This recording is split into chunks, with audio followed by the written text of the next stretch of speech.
영국 역사에서 아마 가장 유명하고 또 가장 극적인 이야기를 꼽으라면 바로 이 이야기가 아닐까 싶어요. 헨리 8세와 그의 6 왕비. 이건 그냥 단순한 왕의 연애사가 아니었습니다. 왕국 전체의 운명을 걸고 어떻게든 아들, 그러니까 왕위를 이을 후계자를 찾으려 했던 한 남자의 정말 필사적인 몸부림이었거든요. 이혼, 참수, 사망, 이혼, 참수, 생존. 이 6단어 안에 헨리 8세 왕비들의 운명이 정말 섬뜩할 정도로 정확하게 요약되어 있습니다. 이 단어들 하나하나에 그 시대의 공포와 비극이 다 담겨 있다고 해도 과언이 아니죠. 아니 도대체 무엇이 한 명의 왕을 이렇게까지 극단으로 몰아붙였을까요? 교회를 통째로 바꾸고 충신들을 처형하고 여러 아내를 비극적인 운명으로 몰아넣게 만든 그 근본적인 이유가 뭔지 지금부터 한번 그 속을 들여다보겠습니다. 모든 일의 시작은 바로 왕의 중대사라고 불리는 하나의 거대한 문제였습니다. 이름부터 거창하죠? 이건 헨리의 개인적인 욕망과 국가의 정치적 위기가 막 뒤섞인 그야말로 폭풍의 눈이었어요. 자, 먼저 당시 시대적 배경부터 좀 알아야 하는데요. 헨리 8세의 아버지 헨리 7세는요. 수십 년 동안 이어진 끔찍한 내전, 장미 전쟁을 끝내고 정말 간신히 튜더 왕조를 세운 사람이었습니다. 그러니까 왕권의 기반이 생각보다 굉장히 불안정했다 이 말입니다.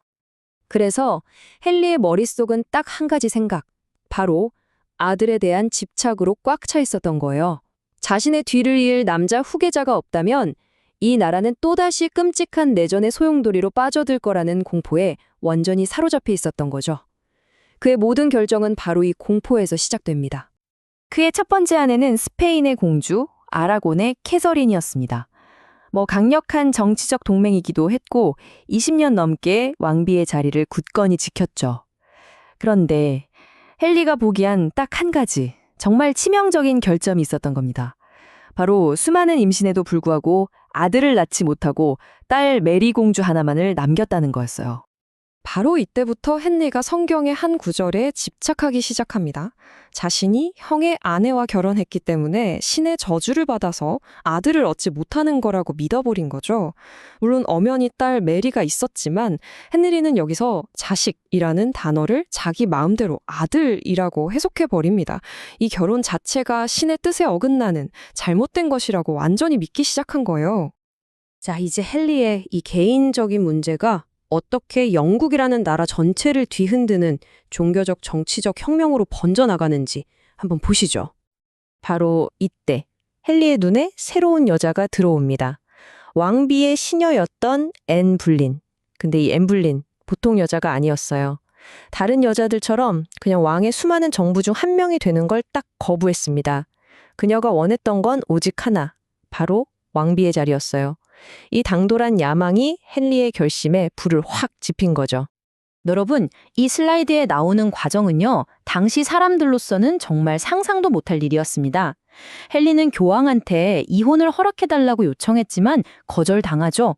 그러자 그가 어떻게 했을까요? 아예 로마 카톨릭 교회와의 수백 년 관계를 자기 손으로 끊어버립니다. 그리고 이제부터 영국 교회의 주인은 바로 나다 라고 선포하고는 자기 이혼을 자기가 직접 허가해버린 거죠. 정말 대단하죠? 이렇게까지 나라를 뒤집어 놓고 얻은 결과가 뭐였을까요? 새로운 왕비, 새로운 종교, 그리고 또 딸이었습니다. 그토록 원했던 아들이 아니었기에 헨리 입장에서는 정말 끔찍한 실망이었을 겁니다. 앤 불렌마저 아들을 낳지 못하자 헨리의 조급함은 이제 거의 광기 어린 잔인함으로 변해갑니다. 이때부터 왕비들의 운명은 정말 끔찍하고 무자비한 주기로 반복되기 시작하죠. 앤 불린의 몰락은 정말 눈 깜짝할 사이에 벌어졌어요. 헨리가 마상시합에서 크게 다쳤다는 소식에 충격을 받아서 남자아이를 유산한 게 결정타가 됐죠. 결국 아들을 낳지 못한 앤에게 헨리는 간통과 반역이라는 끔찍한 누명을 씌워서 처형해버립니다. 이 표를 한번 보세요. 패턴이 명확하게 보이지 않나요? 세 번째 왕비 제인 시무어가 마침내 그 남자 후계자 출산이라는 목적을 달성하긴 했는데 안타깝게도 산후 후유증으로 사망합니다. 그 후 네 번째 왕비는 외교 동맹을 위해서, 다섯 번째는 젊음에 대한 탐닉으로 맞이했지만 그 끝은 이혼과 참수였죠. 왕비라는 자리가 얼마나 살얼음판이었는지 알 수 있는 대목입니다. 네 번째 왕비, 클레프의 앤 이야기는 거의 코미디에 가까워요. 헨드리가 궁정화가 한스 홀바인이 그린 이 초상화 하나만 보고 오, 미인인데? 하면서 국제결혼을 결정했거든요. 하지만 약속된 미모와 현실은 너무나 달렸습니다. 실물을 본 헨드리가 엄청나게 실망했다고 전해지죠.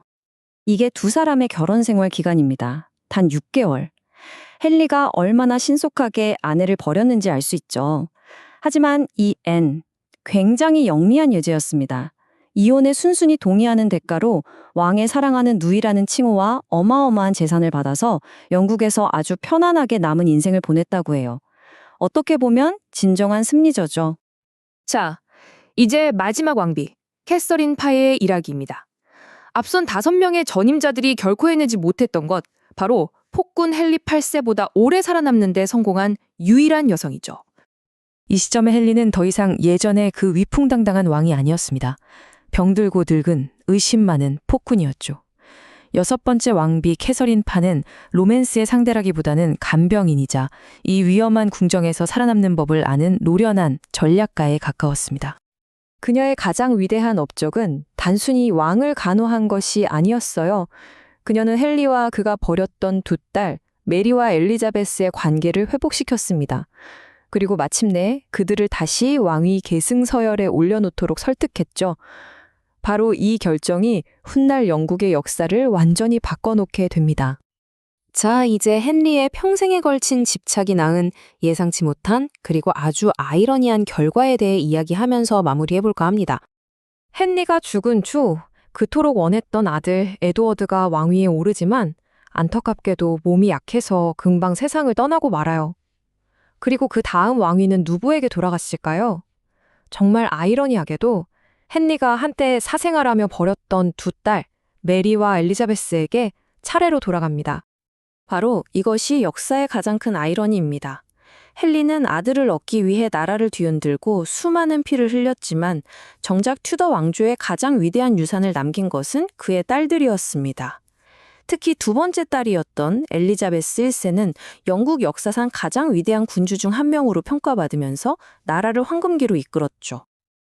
헨리의 광적인 집착은 결국 그가 가장 피하고 싶었던 결과를 낳은 셈입니다. 이 이야기는 한 사람의 집념이 얼마나 예상치 못한 방향으로 역사를 바꿔놓을 수 있는지 보여주는 극적인 사례가 아닐까요? 그의 가장 위대한 유산은 결국 그가 버렸던 딸들이었을까요? 여러분은 어떻게 생각하시나요?